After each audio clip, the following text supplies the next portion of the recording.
the fragile age of shared power. It was supposed to be safer this way. Power spread out, authority shared. No single hand strong enough to dominate the system. For a moment, it worked, and then the weakness revealed itself, not in conflict, but in quiet uncertainty. London entered this era gradually. Control had already faded. Borders no longer contained finance. Standards replaced commands. Coordination replaced orders. What emerged was shared power, a system where decisions formed collectively, distributed across institutions, markets, and networks acting in parallel. At first, shared power felt like progress. Abuse became harder. Oversight felt more balanced. No single failure could bring everything down. Responsibility appeared collective, and stability seemed more resilient than before. The city adjusted to this new normal with cautious optimism. To understand why this mattered, we need to look at what shared power removed along with control. It removed clarity. When authority was centralized, responsibility was visible. When power became shared, accountability diffused. Decisions still happened, but ownership blurred. The reveal came when outcomes began surprising everyone involved.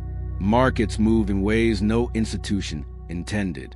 Alignments formed without explicit agreement. Actions made sense locally but produced instability globally. Each participant played a part, but no one held the whole. Shared power had changed the nature of failure. Mistakes were no longer obvious errors. They were emergent results. No rule was broken. No command was disobeyed. And yet consequences arrived with force. London felt this tension acutely. As a convener of global finance, the city sat at the intersection of shared authority. It hosted coordination it could not command. It influenced alignment it could not enforce. Power passed through London, but rarely stopped long enough to be questioned. This was the fragile age of shared power, an era where safety came from distribution, but risk came from diffusion, where no one could dominate, but no one could fully intervene either. And once power belonged to everyone just enough to act, but not enough to decide, the system would have to confront a truth more unsettling than control itself. Shared power does not eliminate failure.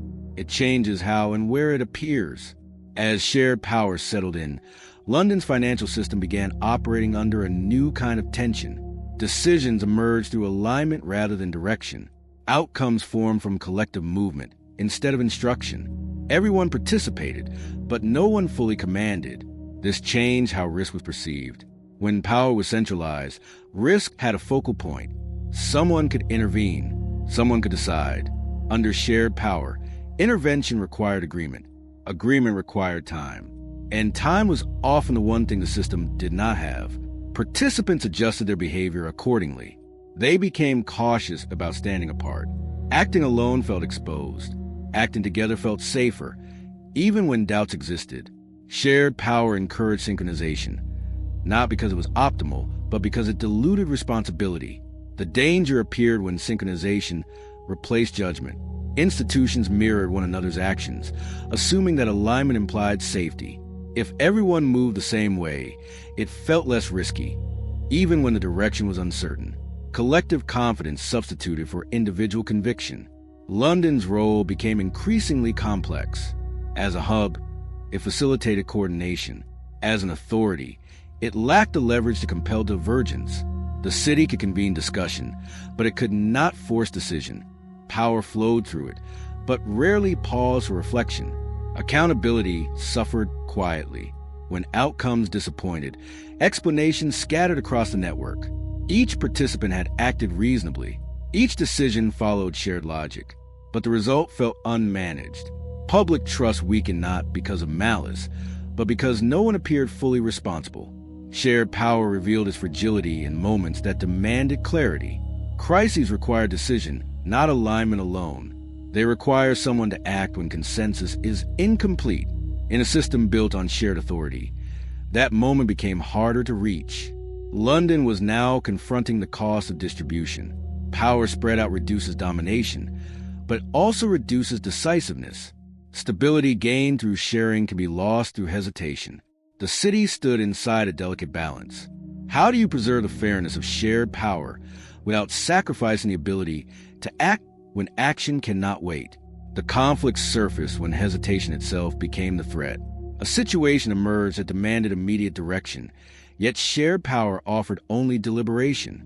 Signals conflicted, alignment wavered, and the system stalled at the exact moment it needed motion. Institutions waited for one another.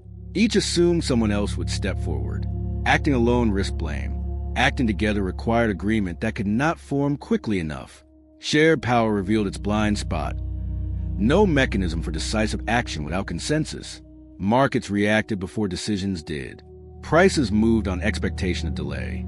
Confidence thinned as uncertainty stretched on. The absence of command became visible not as freedom, but as vacuum. Power existed, but it could not focus itself. London felt the pressure intensely. As a convener, it gathered voices. As a coordinator, it facilitated alignment, but it could not compel resolution. Every path forward required agreement from actors with different incentives, exposures, and timelines. Shared power slowed itself under stress. The breaking moment came when delay magnified damage. What could have been contained early hardened into systemic strain. When action finally arrived, it was fragmented, negotiated, and late. Responsibility surfaced only after consequences were irreversible. Public reaction was sharp, not because the decision was wrong, but because it arrived too slowly. Shared power appeared incapable of urgency. The system felt fair, inclusive, and careful, but dangerously indecisive. London confronted a hard truth. Shared power works best when time is abundant. In moments of crisis, it struggles to produce clarity. Without a trigger for leadership, alignment becomes paralysis. The city now faced a decisive question. Can shared power be designed to act decisively, or does decisiveness require someone, somewhere, to step out of alignment?